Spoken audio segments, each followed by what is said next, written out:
Hello everyone, I welcome you all to Alina Botany classes, and today we are dealing with another important topic of microbiology, that is viroids, prions and viroids, which is very important for your exam point of view. Let's talk about viroids.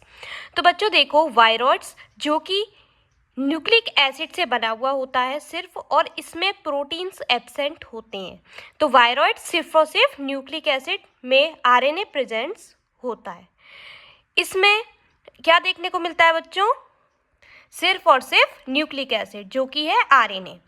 इसको TO डियोनर ने discover किया था और को workers ने discover किया था 1971 में। ये जो होते हैं ये वायरस से बहुत छोटे होते हैं।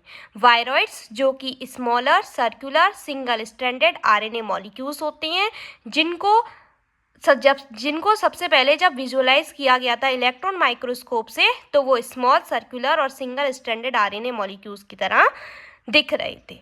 बच्चों इनके पास कैप्सिड प्रेजेंट नहीं होता, they do not consist of capsid. और ये जो वायरॉइड्स होती हैं ये सिर्फ और सिर्फ प्लांट्स को ही क्या करते हैं? इन्फेक्ट करते हैं। दिस इज़ वेरी इंपॉर्टेंट कि वायरॉइड्स जो होते हैं वो एनिमल्स को इन्फेक्ट कर सकते हैं। सो आंसर होगा नहीं, क्योंकि वायरॉइड सिर्फ और सिर्फ प्लांट्स को इन्फेक्ट कर सकती हैं और ये उनमें ही डिसीजेस कॉज करते हैं।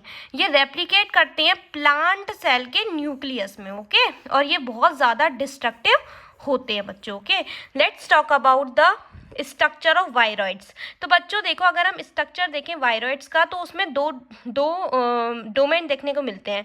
This is left hand domain and this is the right hand domain. ये इसको हम पैथोजेनिक डोमेन भी बोलते हैं, ठीक है। सो दिस इज वेरिएबल डोमेन। ये 240 न्यूक्लियोटाइड से 380 न्यूक्लियोटाइड्स का बना हुआ होता है। सो this is a typical diagram of viroids. Okay बच्चों, लेट्स टॉक अबाउट कि जो वायरॉइड्स होते हैं वो कौन कौन सी डिसीजेस को कॉज करते हैं। तो वो कोकोनट का कांड वायरॉइड्स को कॉज करते हैं, पोटैटो स्प्लिंडर ट्यूबर को कॉज करते हैं, सिट्रस एक्सोकॉर्टिस को कॉज करते हैं, कोकुम्बर पेल फ्रूट को कॉज करते हैं, last one is are chrysanthemum stunt को कॉज करती हैं। अब बच्चों हम इनके सिम्टम्स पढ़ लेते हैं, ठीक है।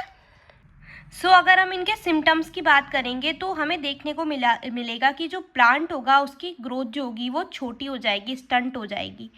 लीव्स और फ्लावर जो होंगे प्लांट्स के वो डिफॉर्म होने लग जाएंगे, ठीक है, ख़त्म होने लग जाएंगे, जिसकी वजह से क्लोरोसिस देखने को मिलेगी। मतलब जो पत्तियाँ होंगी वो पीली हो जाएंगी और फिर पत्तियाँ पीली होके झड़ जाएंगी और उनकी डेथ देखने को मिलेगी। सो this is the symptoms of viroids.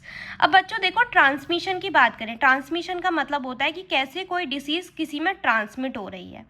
So viroids जो होते हैं वो एंटर करते हैं पोलन में और ओव्यूल में, जहाँ से ये ट्रांसमिट होते हैं सीड में, प्लांट की सीड में क्या होते हैं? ट्रांसमिट होते हैं। वायरॉइड्स सिर्फ और सिर्फ ट्रांसमिट होते हैं प्लांट्स में, है ना। एनिमल्स में वो ट्रांसमिट नहीं होते, क्योंकि मैंने आपको पहले भी बताया था कि जो वायरॉइड्स होते हैं वो सिर्फ और सिर्फ प्लांट्स को ही इन्फेक्ट कर पाते हैं। सो वायरॉइड्स जो होते हैं वो प्लांट्स के बीच में ही ट्रांसमिट होते हैं, मशीनरी और इंसेक्ट जो कंटामिनेटेड होता है उसके द्वारा। So this is all about the viroids. Let's talk about virusoids. So बच्चों अगर हम वायरोसाइट्स की बात करेंगे तो वायरोसाइट्स को हम सैटेलाइट भी बोलते हैं, आरएनए एंड डीएनए। ये इन्फेक्ट करते हैं बैक्टीरिया को, प्लांट्स को, एनिमल्स को और ह्यूमंस को। ये सब वायरल पार्टिकल्स होते हैं और इनके पास वायरसेस नहीं होते।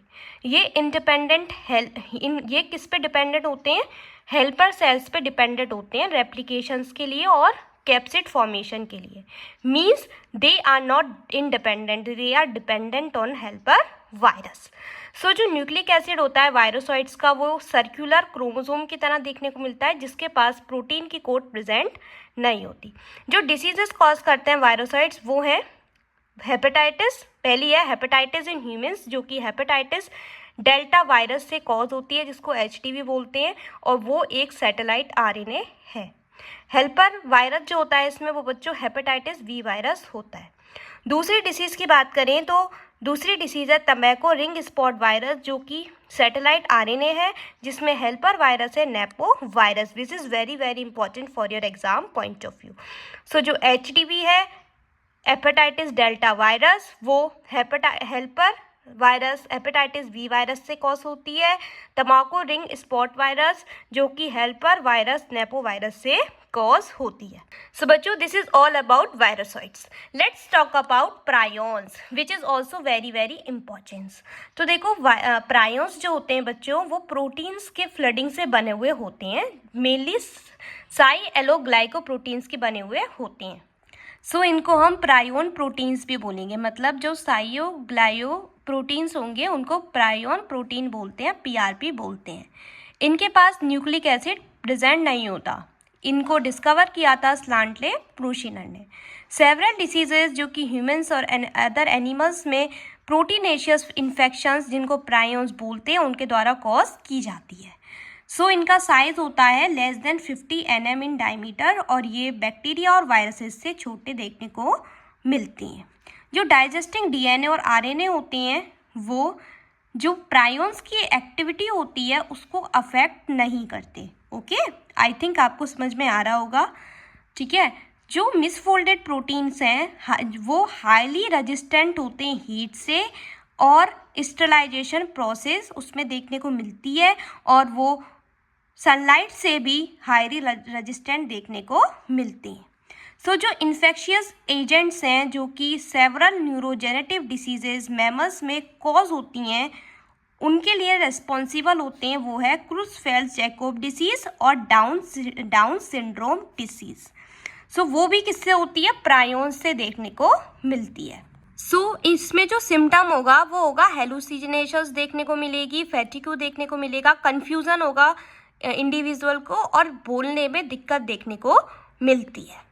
और अगर दूसरे तरीके से देखें तो जो डिसीज़ होती हैं उसमें दो चीज़ जो प्रायोन्स के द्वारा जो डिसीज़ कॉज की जाती हैं उसमें ह्यूमन्स और शीप में डिसीज़ कॉज होती हैं। ह्यूमन में कुरू डिसीज़ देखने को मिलती है जो कि नर्वस सिस्टम को ख़राब कर देती है। इसके अलावा क्रुसफेल्ड जैकोब डिसीज़ देखने को मिलती है, एफआई डिसीज़, जीकेडी डिसीज़ देखने को मिलती है, जबकि शीप में स्लीपी डिसीज़ देखने को मिलती है। सो बच्चों, मैंने आपको पहले भी बताया कि जो प्रायोन्स होते हैं वो स्लेयोग्लाइकोप्रोटीन्स के बने हुए होते हैं। ये प्रोटीन्स जो होते हैं वो प्रोटीएज एंजाइम से रेजिस्टेंट होते हैं। जो प्रोटीन्स होते हैं प्रायोन्स के उनको पीआरपीएससी प्रोटीन्स बोलते हैं। सो जो नॉर्मल ह्यूमन प्रोटीन होगा उसको पीआरपीसी बोलेंगे और जो जिस प्रोटीन्स में डिसीज़ इन्वॉल्व होगी, मतलब जो डिसीज्ड प्रोटीन होगा उसको पीआरपीएससी प्रोटीन बोलेंगे। ठीक है, आई होप आपको समझ में आया होगा। आज का टॉपिक बहुत शानदार टॉपिक था। अगर आपको स्क्रीनशॉट लेना है तो मैं आपको 1 मिनट दिखा देती हूँ, आप ले लेना screenshot.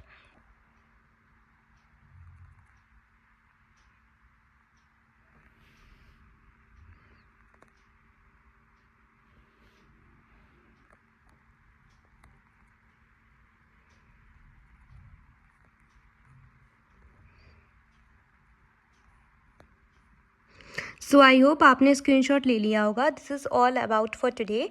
Let's meet in another video. So please hit the like button and subscribe to my channel for related content and share with your friends also my channel. So thank you for watching. Have a nice day. चलिए bye.